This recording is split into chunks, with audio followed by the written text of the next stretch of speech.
Thank you, Miss Ruth. Better than those CDs, right? One of these days, I'm going to talk her into never taking a vacation. Go ahead. Anyway, if you would, open your Bibles to John chapter 10. John in chapter number 10. And once you have found your place in John 10, I would invite you to stand in honor of reading God's Word. John chapter number 10. John chapter 10, verse number 1 says this, Verily, verily, I say unto you, he that entereth not by the door into the sheepfold, but climbeth up some other way, the same is a thief and a robber. But he that entereth in by the door is the shepherd of the sheep. To him the porter openeth, and the sheep hear his voice. And he calleth his own sheep by name, and leadeth them out. And when he putteth forth his own sheep, he goeth before them, and the sheep follow him, for they know his voice.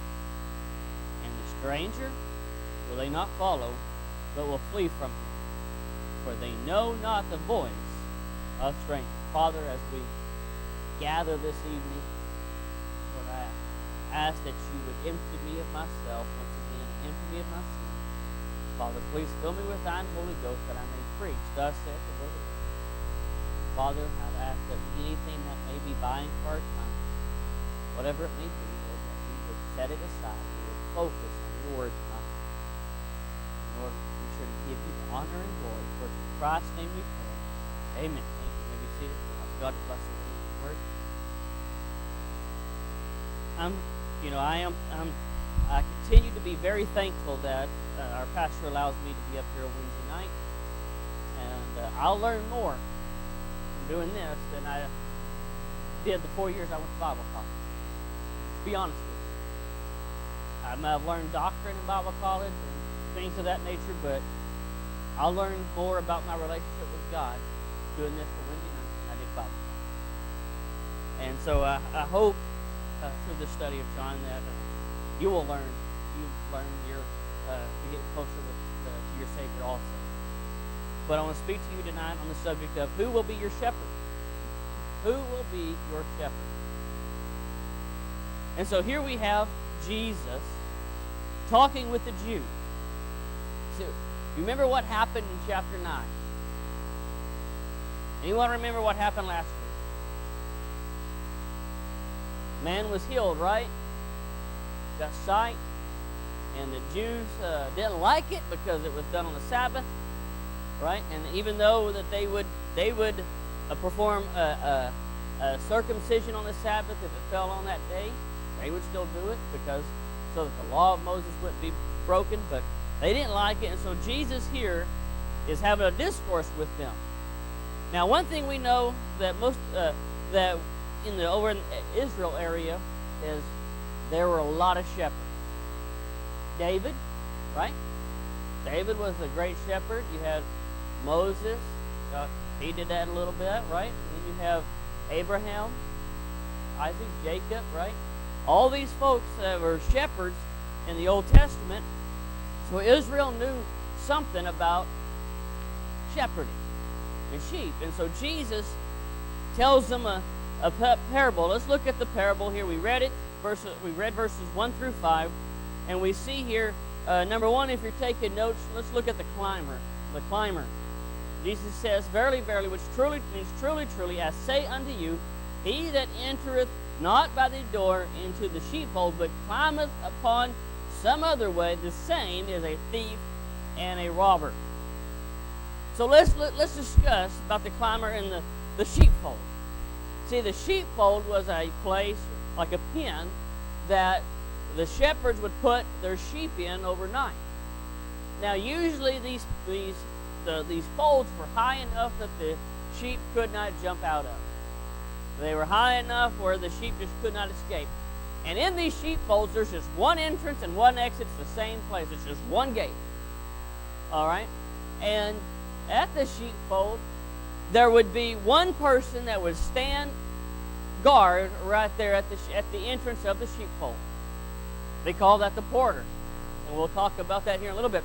But he says, we talk about the climber, he says, if anyone climbeth upon the sheepfold to get to the sheep, he is a what? A thief and a robber.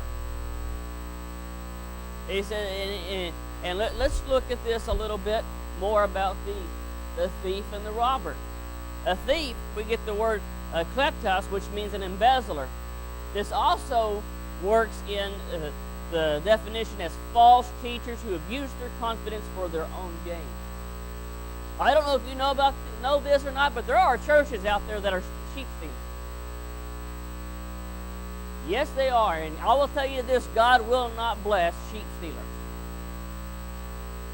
All right? And I will tell you this, Garth Road Baptist Church, we are not sheep stealers. Right? And so, if somebody else goes to another church, we don't want to take them. Unless that church does not preach the gospel. All right? And so, he says, they are a thief and a robber. They are there not for the better of the sheep, but to steal them. And they're talking about false teachers. There are also a lot of churches out here that have false teachers. Not only are they sheep stealers, but they are false teachers. They will use whatever they can to get the confidence of a sheep so that he can take that set sheep. That set sheep, right? And so he says they are a thief and also a robber, which is a plunderer. And this is what Jesus, he's telling them this because when he came into Jerusalem, he said he was overwhelmed with compassion because they were sheep without a shepherd, right? Now we know the Pharisees were not shepherds. No, they were hypocrites in it for themselves to get rich, to have control over people. And so he's trying to talk to them about the shepherd and the climber. And he says, one who goes in out not in the way of the porter, but climbeth on as a thief and a robber. Next, let's look at the one who enters in by the door. Look at verse number 2.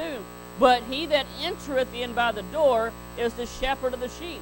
To him the porter openeth, and the sheep hear his voice, and he calleth his own sheep by name, and leadeth them out. And so he says here that let's look at the one who enters by the door. So a thief is not going to come in for the porter, because that porter is an under shepherd. He is there. The shepherd is gone at night, and he is a porter set there to guard the sheep until the shepherd come back. And the one Jesus says, the one that enters in by the door or the porter, he is what? The shepherd. The shepherd is not the thief. He is not a robber. He says, but he is the shepherd. And also not only that, verse 3, it says that gives a kind of a detail of who the shepherd is. The shepherd, we get the word poimen, which means a herdsman. This herdman, this shepherd's the one who leads and protects and takes care of the flock. Jesus says that he's a porter, but he is also the shepherd. What did David say, Psalm 23? The Lord is my what? Shepherd. See, he's talking about how Jesus said that he's the shepherd. And to him that the porter openeth. See, the porter's just not going to let anyone in the sheepfold. That porter is there to set guard so that no one gets in except for the shepherd. He said the shepherd, when he comes in, the porter will open the door and the shepherd will go into the sheepfold. Look at what it says. And the sheep what? Hear his voice. The calling. Number 3. The calling. The shepherd calls his sheep. The calling. The shepherd calls his sheep. But what does it say about the sheep? And the sheep what? Hear his voice. The sheep hear his voice. You know one thing about shepherds is they name their sheep. Just like you name your pets, your dogs. Well, the shepherd will name the sheep. And he will call them out, and they will hear his voice. Now think about that. The Bible calls us sheep. Not only that, Jesus knows our names. And he calls our names. Every single human being, I say that, but every single person that calls Garth Road Baptist Church their own church, they have a calling from Jesus for the ministry. It's not just the staff and the pastor's job to do the ministry of the Garth Road Baptist Church. It is the Garth Road Baptist Church's responsibility to do the ministry of the Garth Road Baptist Church. And so every single one of us have a calling. When Jesus, he calls our name, he says, Miss Vicki, Miss Charlene, I have this job for you, and this is what I want you to do. They have a calling for a ministry here in the Garth Road Baptist Church, just like Brother Roy, just like Miss Ruth, just like every single person who is filling a seat this morning, or this evening, and Sunday morning, and Sunday night, have a calling from our Lord, the Shepherd, to do the ministry. But not only that, it says that they hear his voice. See, sometimes we think, man, I wish God would call more people to the ministry. Let me give you a little tidbit here. It's not the calling that's the problem; it's the listening that's the problem. We have a problem. We do not recognize the Lord's voice when He is calling our name. See, God's always calling. I want you to do this. I want you to do that. See, He says He gave us, the church, a calling to go out and to spread the gospel. Did He not? The Great Commission. And so it's the Garth Road Baptist Church responsibility to reach Baytown. It is our responsibility. It's not St. John's responsibility. We can't say, well, we'll let them do it. No, we have to do it. And by the way, we just started back up on Tuesday night. Last night, Brother Roy and I went out cold winning. I finally got him out. After it only took 4 years, but I got him out. And one thing I have learned, it is very dangerous going soul winning with Brother Roy. It is very dangerous. If you want to know how dangerous it is, just let come after church. After the service, I will tell you how dangerous it is. Okay? But no, it is our responsibility. It's not that God's not calling people to the ministry here. The problem is we're not listening. And when we don't listen, we don't show our works, that show our faith. That's what James said, right? I told you my faith. We can't show Baytown who God is when He's called.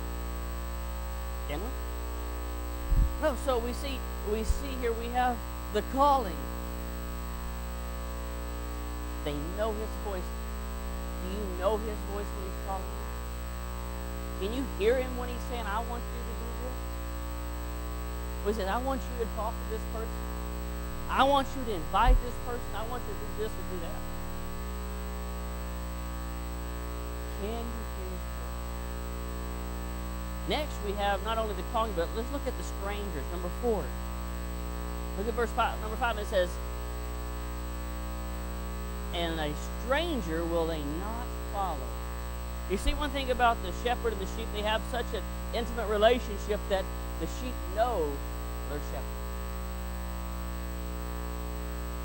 You see that if there's a group of shepherds that, and they have all got their sheep in this one fold, when each individual shepherd go to the sheepfold, and they go in the door and they start calling their sheep, only that sheep comes. Because if another person comes and try to call Brother Roy's sheep, if Brother Roy is a shepherd and he has sheep, if I come in there and I try to call Brother Roy's sheep, guess what? Brother Roy's sheep's not coming. It's because they know their shepherd. And he says, a stranger's voice, they're not going to come. Right? Verse 5. Will not follow, but what does it say that they will do? They'll flee. What does that mean? They run from him.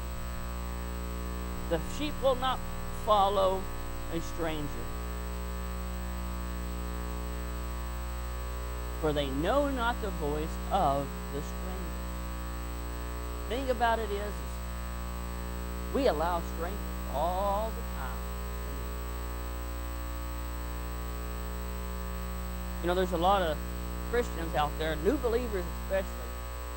They'll go out and they'll say, I want to listen to so-and-so just so I know how I can recognize false teachers.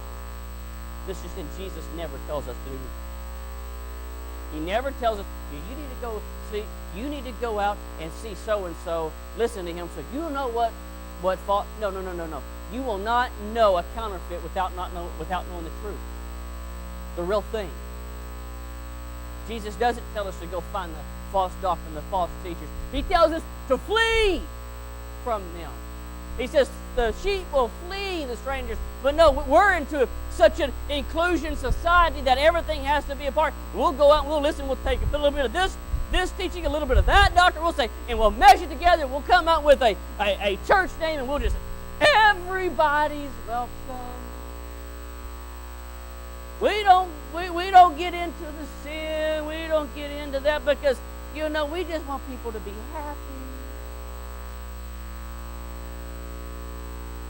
This is what happens when you allow strangers in. Start listening to their voice. Listen, you should know Jesus' voice. He should not be a stranger in your life. Should not be a stranger in my life. But he should be a constant. In other words, it's not like you're walking back. Okay? This is not what Jesus does. Jesus doesn't have it.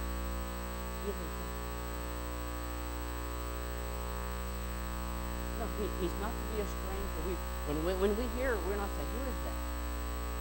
We should know that that's my Savior. He's asking me, I need to do this because it's him asking. And so he says the sheep will flee from the strangers. And so the Pharisee, the parable here, the Jews, look what the verse 6 says. The parable spake Jesus unto them, but they understood not what things they were which he spoke to them. They couldn't get it. They didn't understand the parable. Because Jesus is teaching them a parable here, and they didn't get it. So now, let's look at the explanation. Jesus explains to them. Look at verse 7. And Jesus said to them again, Verily, verily, I say unto you, I am the what? I am the door of the sheep. Jesus says, I am the way, I am the truth, I am the light, right? No man come to the Father but by who? Me. He goes, I am the door. No, he says that's what he's telling you. He goes, I am the door of the sheep. You cannot get into the fold except by me. Not only is he that, but he says this, all that ever came before me are thieves and robbers, but the sheep did not hear them. He goes, I am the door. By me, if any man enter in, he shall be what? Saved, and shall go in and out and find pasture. I am the door. Those that enter into the door by Jesus are saved. Not only that, he goes, they will also be saved. That's what he says here. They're also safe to go in and out into pasture. That word pasture means, look at this. This is what the word pasture is. It's the Greek word noma, which means he shall not want for the needful supplies of your life. This is what he says. He goes, you will not have to worry about the things that you need and supply. And didn't David say something about that? The Lord is my shepherd, I shall not what? Want. He says, those who enter about in me, through me, I'm going to take care of them. Just as a shepherd takes care of his flock. Right? And so he says, I am the door. I am the door.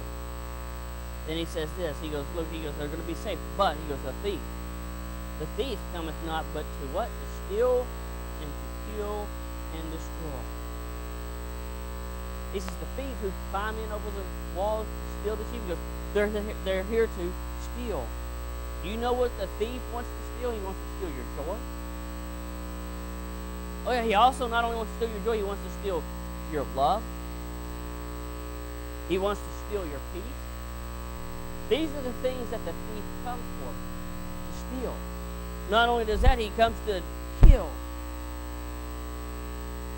I don't know if you know about this, but if you are trying to do a work for Satan, not for Satan, but for God, Satan wants to take you out. He wants to take you out so you are no longer a threat. And if that means by murder or death, he'll do it. And he will. But not only to kill, but to what? Destroy. We need to understand this, that Satan is there to destroy. What's he want to destroy? For the Trinity, Satan wants to destroy your marriage. Not only that, he wants to destroy your friendship. He will allow things to happen in your life so that your friendships are destroyed. Not only your friendships, do you really want to know? He wants to destroy the ministry. Yep.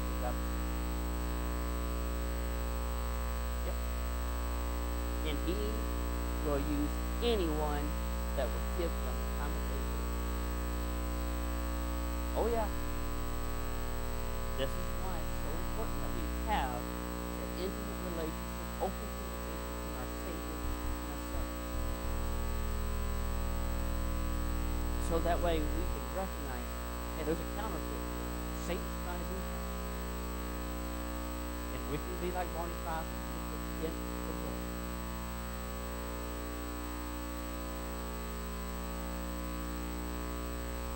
To steal, to kill, and destroy. But not only that, they have to deal with the thief, but it says they also have to deal with the hireling. The hireling, look at verse 12, and it says, well, let's look at verse 10. He goes, and then the second part of verse 10, he goes, I am come that they might have life, and that they might have it more what? See, the Christian life is not to be all gloom and doom and destruction. We're not supposed to walk around, well, I'm just trying to live this life, glorify my Savior, I can't do this. No. He goes, I can, so you can have life, not only life, but have it more abundant. Listen, you can have more fun and more joy doing the things that are right, clean fun, than you can out there doing the things the world can. Listen, I don't know if you know about this, but Colin and myself, we have had some times out on fishing. And I will tell you this, I remember them, because I'm not putting poison down my throat. Listen, even though I go out with Brother Roy, we can still have a good time.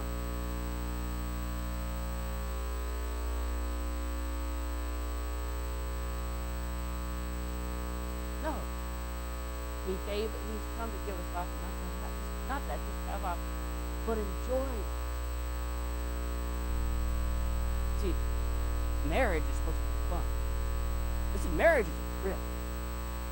I'll tell you what, I have had more fun the last 8 years I've been married than the last 20, or not 20, I'm in my 30s. Last 38 years I've been alive. I've had more fun the last 10 than I did the 28 I was without my wife. Listen, I'll tell you this, our life with Christ is fun. It's exciting. But if you're not having fun, there's something wrong right here. He goes, I've come so that you can have life. Not only that, but have it more abundantly. But he goes, not only that, but he goes, I am the good shepherd. He goes, I am the good shepherd. The good shepherd, what? Giveth his life He's talking about what he's going to do here. The good shepherd gives his life.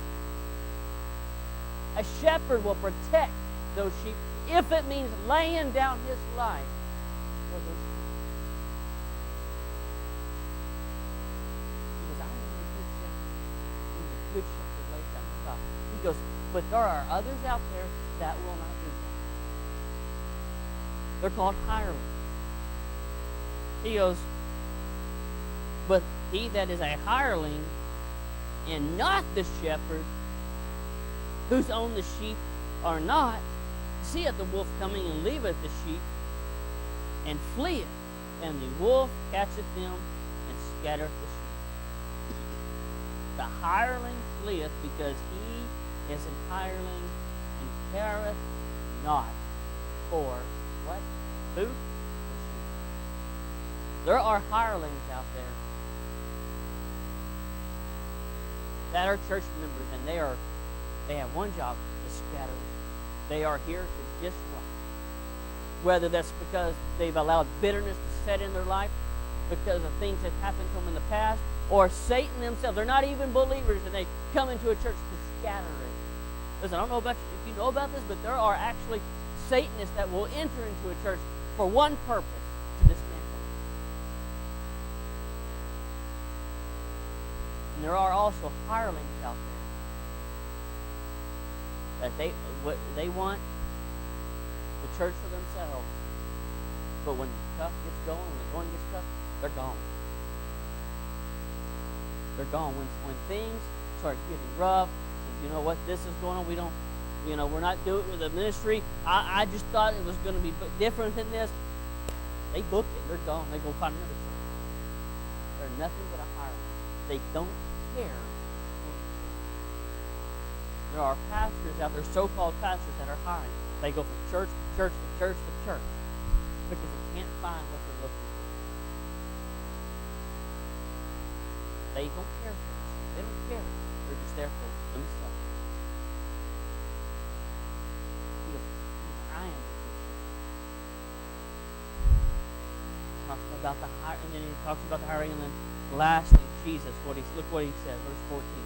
He goes, I am the good shepherd, and know my sheep. And he goes, look at this, and am what? Known of my sheep. Not only do I know my sheep, they know me. This is what he's telling me. He goes, the sheep know me. As the Father knoweth me, even so I know the Father, even so know I the Father, and I lay down my life for the sheep. He goes, I'll give my life for me. He goes, then he explains what's going to happen later. He says, look what he says, and other sheep I have, which are not of this fold. He goes, there are other sheep out there that are not of this fold. What are you talking about? Who? Gentiles, us. Right? He goes, there are people who are not in Israel that are my sheep. Right? And other sheep I have, which are not of this fold, them also I must bring. And they shall hear my voice, and there shall be no one fold and one shepherd. Jesus says, I am the shepherd. I'm going to give my life, not only for this sheep, but for sheep that he has known. Who is your shepherd? Is Jesus your shepherd? We have an under shepherd, Brother Jim Lamb, right? But we also have a shepherd in Jesus Christ, a good shepherd. He will lead, he will call, he will protect his sheep. In doing so, he has called an under shepherd to protect. Yeah, he has.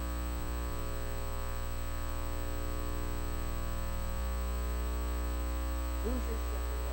Is Jesus your shepherd, or are you allowing a stranger to be your shepherd, or even maybe that cares nothing? But Jesus is not a hireling. He is the good shepherd. Lord is not your shepherd, and you're still one of those wayward sheep. You're like, I just don't know about this. Listen, come to him, and he will let you in the sheepfold. You'll be safe. But place your faith, place your trust in him, and come to him. I guarantee you will not be hurt. You will not be hurt. In a moment when Miss Ruth gets up to play the piano and the invitation is given and our pastor's here, listen, you have not yet trusted in him as your Savior. You don't know for sure that when you die that heaven will be your home. And you're just not 100% sure. You maybe have a hope so, or you're like, I don't know, but I want to be sure. I don't know. Listen, come up and take him. Let him know. We will open the Bible and show you how you can those words over your heart to beat and your brain seems to function.